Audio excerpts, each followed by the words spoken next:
सायंकाळची वेळ झाली ना तर चालण्यासाठी जातो, तर रोड साईडला भरपूर अशा जास्वंदीची फुलं आहेत, तर मग काही फुलं आणि पानं घेते.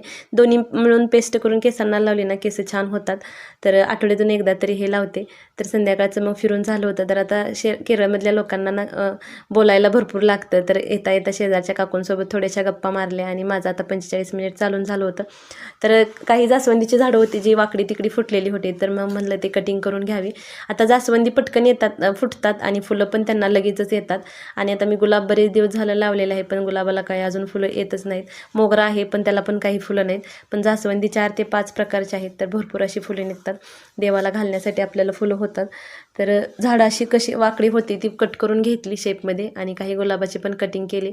आता शेजारच्या काकू लावत होत्या म्हटल्यानंतर त्यांना काही गुलाबाची कटिंग दिली होती.